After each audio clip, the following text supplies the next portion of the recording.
Over to Rec. He's going to introduce Mike for us.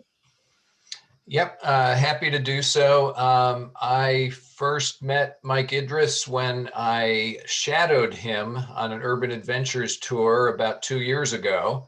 And I said, boy, this guy's good. And that was reinforced by the fact that in 2019, he won Urban Adventures Guide of the Year. I don't remember if that was a global or a Western Hemisphere. I don't know. It was a big deal and well deserved. He also happened to have gotten his history degree from Temple with honors, with a minor in Africology and African American Studies. He also started working for the Museum of the American Revolution as an educator. He also he became tour director for Katika Experiences, which seeks to link narratives and perspectives of Philadelphia's African American community. Let us move further back so nobody has to hear it. Turn the volume down. What did you just? Yeah, I don't know. Can we mute whoever that is? Anyway, and most recently, he's taken a position as educational consultant at Christ Church. And in that role, he's been working to update some of the programs there. And since it's been closed, I don't think anybody's gotten to see it. So this is our sneak preview of what's to come from Christ Church.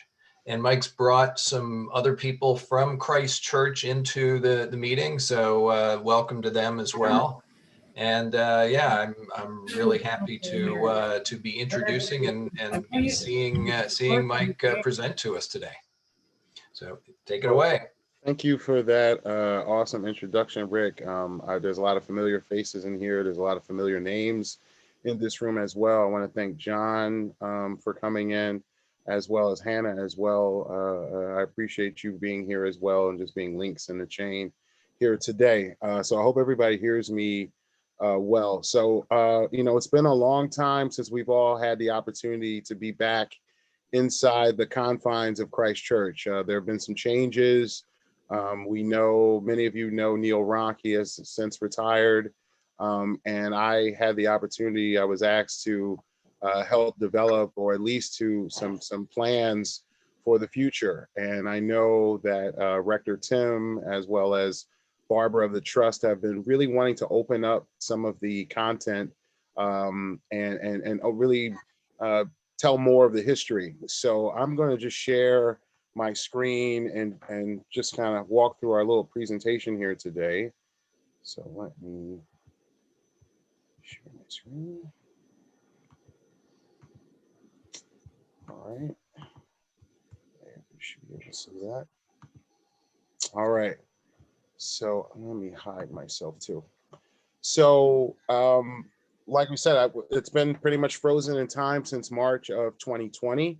And but as now we're starting to get unpacked, there are plans to sort of freshen up and enhance the tourism experience and sort of really kind of change over to more of an educational experience, and to move away from just the material culture that we are all very familiar with. If you've taken any groups into Christ Church, when you think of the baptismal font, you think of the chandelier, and you think of the wine glass pulpit, and those, really statement signature pieces, and, really centering it on just the Revolutionary era. But, a church that has, the strings of history go back, over 325 years, or celebrating that this year. Why not unpack all of that history, or at least give a snippet of that? And we only have a short amount of time to unpack all this history, but I definitely wanted to open that up. So here we go. So here's a little bit of an outline for you, so you can get a bit of a snapshot of what we're going to be talking about. But Christ Church as a connective thread is really the theme. And we wanted to break it down into like 3 components: connection with the community, because it's a church, and churches are an essential part of any community. So why not begin by talking a little bit of the neighborhood in which we're located and just kind of give a little semblance of that. We also obviously want to talk about its significance in American history, its connections, as you know, one of the names that they're getting away from is the Nation's Church, but it is symbolic in its connections in religious history, and when you're talking about religious freedom here in the United States. So there are other episodes in American history that we want to be unpacked there, but we also want to talk about people, and especially people of African descent, who had early connections in the church. So lastly, when finishing up, we want to think of it as a house of worship, because that is what it represents. And we want people to have a connection with that. So when you're thinking in the pews, we want you to have that sensory experience of this has been a house of worship in the physical building since the early 1720s to when it fully opened with the steeple in 1754. So, connection to the community. I just wanted to start with just this little title card where you can see this ad, Henry Adolph's manufacturer of furnitures, just showing how it has really been connected with the community really since inception, even before the building that we know of now. When they first began to erect a space in 1695 in a Quaker city, they had to meet people where they were. They couldn't just take over things right away and say, hey, this is where we're going to. They worked with the community. They worked with members of other denominations as well. So that, speaking to that, of building relationships, there are even some connections early on of builders, possibly from Old Swedes Church, which is the oldest in what we think of Philadelphia today, having connections to Christ Church. So wanting to just kind of talk about it, how it's met with other denominations. Lutheran eventually would sort of settle with the Presbyterian, but it has always worked to be somewhat of a networking, a connective bridge. And it also was the space where George Whitefield brought his revivalist sermons of the Great Awakening. So it has worked. There have been challenges over during that period. They didn't want to seat Whitefield later when he had another revival here in Philadelphia later on. But his first one, they did give him an opportunity to be able to set up shop. And to even today, Christ Church, its archives is working with other neighborhood churches such as Mother Bethel, St. Thomas, St. George's, to share their archives and may be a space for historians and other researchers. So it's also had ties to, or sort of offshoots that are still in formation today. They may not be in concert today when you think of Episcopal Academy going back to 1785, or Christ Church Hospital or Episcopal Hospital. They may not be under the same umbrella, but it has always been sort of working to build bridges in the communities and have its outreach go beyond the doors in its old city neighborhood. Then after the Civil War, you start to see the neighborhood shift, and Christ Church will have to meet, once again, people where they are. The neighborhood is going to change after the nation's capital moves to Washington, D.C.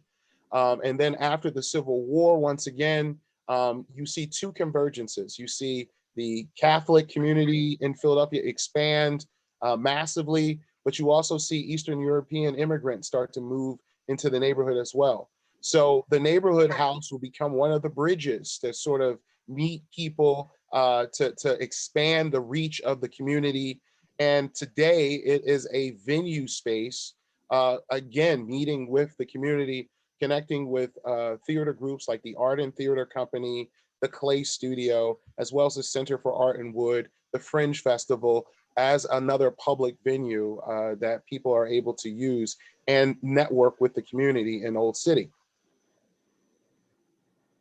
So the neighborhood house with its basketball court became a meeting place for neighborhood kids to keep them out of trouble, but it also was a space to help when times of need, such as during the Great Depression.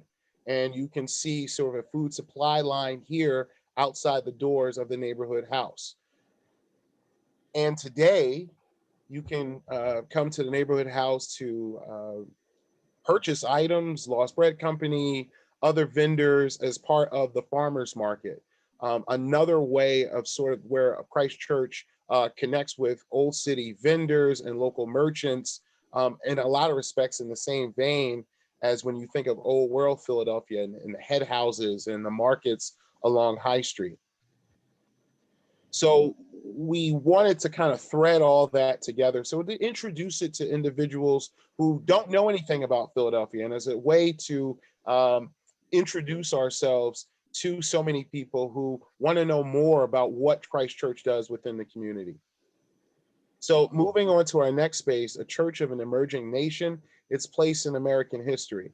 So when you think of, William Penn meeting, the land around Christ Church was one of the spaces that were used for Penn and members of the Lenape to run races.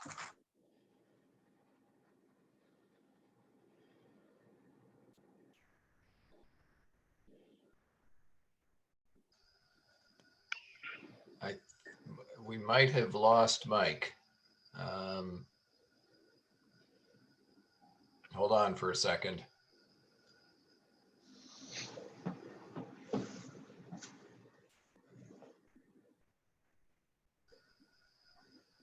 It looked as though he got disconnected, and I expect that he'll come right back in. Let me open up my presentation. All right. Nothing like live television. All right, so there is my notes. Okay. Beautiful. Okay, we are back. And let me close this and share. Hopefully, yep, there it is. Awesome. Like it never happened. Okay. Back and better than ever. Back and better than ever. Okay. You're not back there, was it? All right. So, yes. So back here. So obviously, can you hear me now? Awesome. So when you think of early Philadelphia, you usually think of William Penn, but with the connection to Christ Church, we want to shift it to a really important figure in Philadelphia history. As a local author recently put, Black Alice represents the bedrock of Black women's history, recorded history in Philadelphia. She is the first recorded person, a woman of African descent, when you think of like born here, that is recorded. Her family, we have connections to the Isabella, the first slave ship that comes here in mass in 1684. Alice is born in 1694, 1 year before Christ Church opens. So her eyes are going to be the lens in which that American history could kind of be seen through, because she's going to come into contact with so many people. She's going to come into contact with William Penn. She's going to come into contact with Franklin era Christ Church. So I just kind of like to think about her when we thread this history, and you think of people of African descent who in the middle 1700s are going to begin to, from the Bray Associates, going to come into Christ Church and be baptized, not necessarily to connect with the other members of the congregation, but to open up the aspect to make them a better enslaved worker. So that education that's going to come from that, and it's going to spin off as well into other avenues. And some of those people are going to actually connect with others like Anthony Benazet. But I could go on and on about Black Alice because I think her story is so crucial to the history of Christ Church. So she would have seen a lot of these people. She would have seen Betsy Ross and come into contact possibly with George Washington. When you think of even the positioning of the Franklin pew, it really should be the Reed pew when you think of Deborah Reed You know, she was the one, that was her church, as well as Robert Morris. So wanting to unpack and not just focusing on, you know, these individuals who are of great significance, but whose story matriculates throughout the historic district in Old City. But we have other connections that are really deep. And when you think about the story of Rector Jacob Duchess and him crossing out the name of King George in the Book of Common Prayer back in 1777, which was an act of treason, and then to be arrested for that by William Howe and his connections. To think that Duchess is the person who opens up the proceedings at the First Continental Congress with a very powerful prayer that really connected with many of the delegates. And then a few years later, he is under arrest and will change his tune to that infamous letter that he will send to George Washington to try to get him to turn as he sorts of does in his capacity as rector. And then you will see the ascendance of William White as rector of the church. And that history will move through again to see William White name Absalom Jones a lay deacon. Now, he does this begrudgingly, and he even does it in a way to not make him full status across the Episcopal board, but as to say, as long as you agree that you're not a full-fledged member, we'll sort of bestow this honor upon you. Now, this is a man, Absalom Jones, who was enslaved by a member of Christ Church, Benjamin Wynkoop. And to think that Absalom works for years within the confederation between St. Peter's and Christ Church Philadelphia, the connection under the Peters regime as rector of Christ Church, Richard Peters. So it's really important to kind of unpack some of that history as well, to show that while its relationship in the moment isn't always something that you would think of to be proud of, it is those stories, though, that shouldn't run away from, to be able to tell the story about how Absalom wasn't necessarily treated kindly at Christ Church, but he will not change his faith. He will stay with the Episcopal Church when he launches St. Thomas African Episcopal Church years later as a member of the Free African Society. So lastly, the last portion of this is thinking about this, as I mentioned earlier, as a house of worship, and thinking about the 39 Pilgrim families that sought to establish an Anglican church here in Philadelphia. I was doing some reading recently, thinking about how those pilgrims worked with the governor of Maryland to help get a parish minister here at Christ Church, and to just think of the connections that they had to do to also work within sort of this juxtaposition of a Quaker city from a space where the Quakers were on the outsides back in as far as the Church of England. That is a fascinating story of itself. The architecture, obviously, the beautiful Georgian building built between 1727 and 1754. And then also, like I said earlier, the relationships between the neighboring denominations embodying Penn's example of the Holy Experiment. So when you're there, I want people to feel connected as a house of worship, just like you go to your church and your community and you sit in those pews and it's your space of peace, it is your space of reflection and rejuvenation. And to think about all these figures, these members of the Continental Congress and so on and so forth, who took the time to come into this space and hear the word in this house. So Christ Church has been a part of the fabric of the city for all but about 15 years of its history. And to think of that space where people come together for fellowship, for camaraderie, for family connecting as well, baptismals that are in those records for years to come. But despite all these luminaries who have called Christ Church home, they're not just what makes the church historic. It is about all the individuals and the collective stories that help thread together the richness of this American tapestry.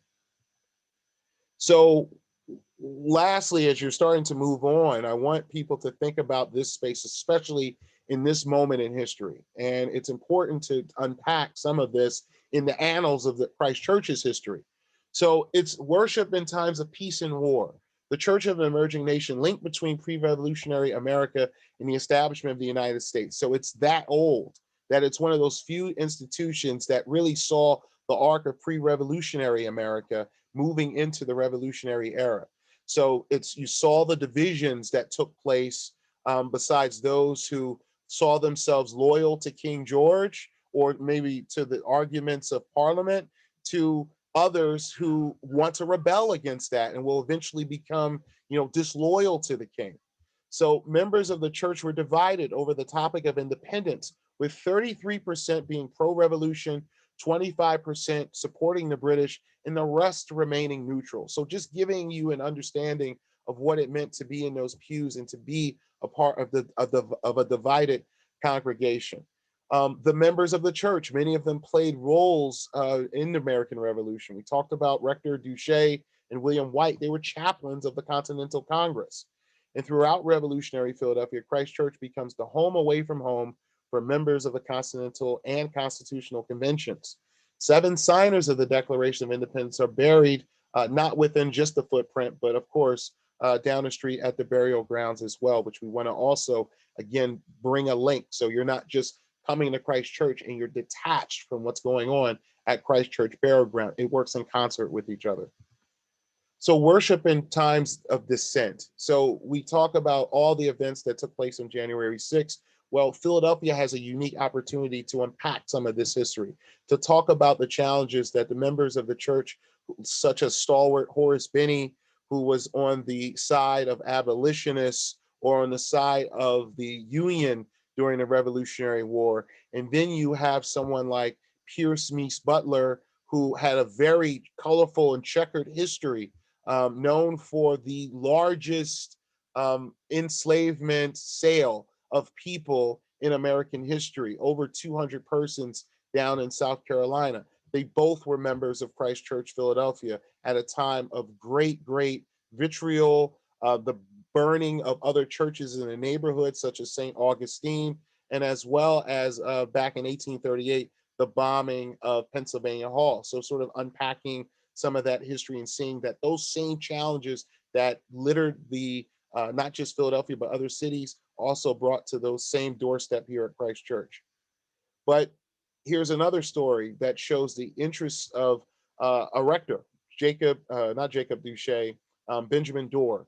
Benjamin Dor will have to straddle the line between Horace Binney and Pierce Meese Butler, working to maintain his leadership and connections. He will do this by not politicizing the church, his sermons during this period all the time, but sinking little anecdotes within his sermons to get people to think about humanity, to think about people of African descent who begin to fight for their freedom during the Civil War, and the links of freedom for them so that they can educate their families and do good for themselves.